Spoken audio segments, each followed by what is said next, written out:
Welcome to the Prop Market. I'm your host, the Prop King, and today I have my 2025 College Football Week 12 player props and best bets.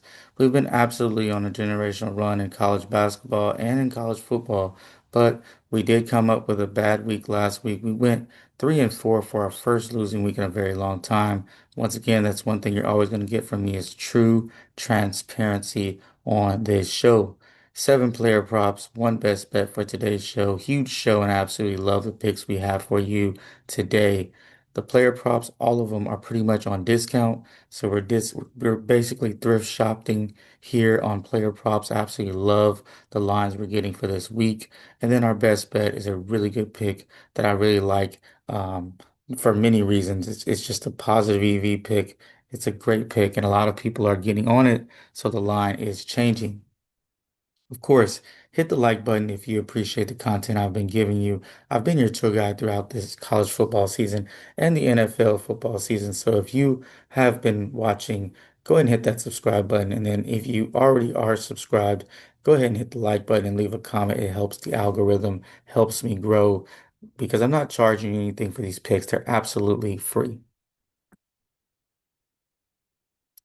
First, we're going to get to our stats, 12 and 15, our best bets, 44%, and then our college football prop stats are at 59%. Of course, my goal was 58% because that makes us profitable. So we're still profitable right now, but we definitely need a big week this week to stay in the green.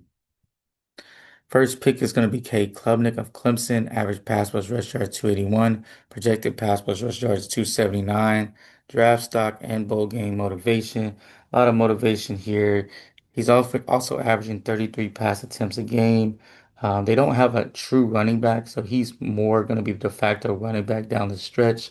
Trying to improve his future here. Louisville has given up some huge plays through the air, through the ground as well.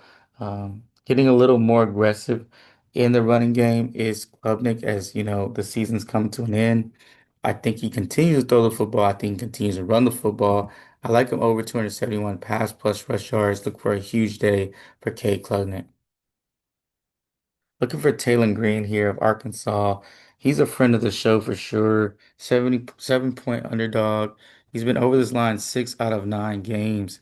I see his average 263. I got him projected at 241. He's fully healthy coming off a bye, and the team total is set at 25 points for him versus LSU. This guy has really been a guy that's been really good lately. Will push, make a late push for NFL prospect. He's an NFL prospect, so he's gonna make a huge push for his draft, status for his draft rankings, in these last few games. So that's his motivation here. He's cashed on the prop market 4 out of 4 shows. That's my motivation to pick him, getting a 33-yard discount. Absolutely love the over 229 passing yards for Taylor Green. Next guy is Nico Lamavela, or we're just gonna go with Nico here. 2025 average passing yards is 204, projected passing yards at 235. Has cleared in all 9 games. This guy has really, really played well of late. I don't think there's no reason he'll stop. Ohio State is a great defense, but the number is too low. 120. I would bet anything over 120 to be honest. Anything out of that makes sense. This is something like the Justin Fields pick we made and we cashed in the NFL. Go ahead and watch that show as well. NFL show's already up for you and we're 1-0. But he's cleared in all 9 games. His number is too low. 71 di yard discount from his average. Give me the over 113 passing yards for Nico Lamavela. Sorry, I didn't say that right, but John Mateer is next. I can say his name right. Alabama sends no pressure to the quarterback. Very struggling a lot to sack the quarterback. Don't have to worry about this guy getting sacked too much. When he gets comfortable, he's really good. Had 16 carries in the last game, so they're using him a lot in the running game, getting into bigger personnel and just letting him kind of go downhill for 5 to 6 yards. Average pass was yard 281. Projected to 56, a little bit more realistic here. When talking about his line, he's been devalued a lot lately because he struggled. Recent performances hasn't looked good. Started with the UT ever since the injury, has not looked good. But 40-yard discount from his average. Absolutely love it. Give me over 244 pass plus rush yards for John Mateer. Next guy is Arch Manning. Average passing yards 235, projected 228. He's been over 300 yards passing in his last two games. So it shows he's getting comfortable, or at least he's knowing where to get the ball to Wingo and let him run for 60 yards. That's kind of been a good formula there. Georgia defense, although they're very good versus the run, they are known for having busted coverages last couple years, including this year a couple times as well. But it's been really bad over there as far as giving up huge plays. Will not be able to run the ball versus this Georgia team. So that means Archer's going to be probably throwing anywhere 35 plus pass attempts in this game. So the volume's there, and so is the usage. Give me the over 220 passing yards for Arch Manning. Now for the receiving part, somebody who has kind of had a disappointing year, injuries, this and that. A lot of things have been going on. But we got Ryan Williams over his 75, I'm sorry, averaging 75 receiving yards and then projected at 84. Oklahoma has the second best rush defense in the nation. So Alabama's not going to be able to run against them. They'll be forced to throw the ball. And why not? You got Ryan Williams, who I feel like is, top three receivers in college football. um, Oklahoma's only given up 70 yards on the ground, which is second in college football. Big game. They're gonna definitely scheme to get the ball to Ryan Williams more. At least 10 targets, in my opinion. I think it's gonna breakout game, averaging five receptions, but I see him with at least seven. Give me the over 54.5 receiving yards, very modest for Ryan Williams.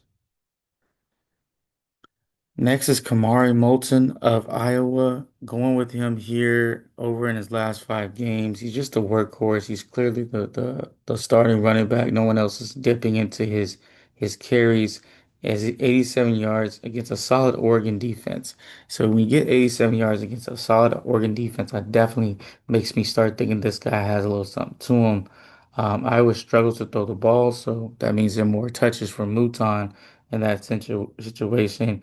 U.S. defense has given up big plays and big runs throughout the season. I will lean on them this weekend. I like the volume. I like the usage. Give me the over 74.5 rushing yards for Kamari Moulton. Now for my best bet, we're gonna go with Notre Dame and Pitt, and I'm going under the total. Notre Dame's defense is a lot better than people think. Pitt's offense is a little worse than people think. I think this is gonna be a lower scoring game. Both teams kind of like trying to establish the run to start off with. Notre Dame will establish it a little bit better, and that's why I'm picking them here. If I had to pick a spread, I would pick Notre Dame. But since I'm going with the total under 55.5 points from Notre Dame versus Pitt.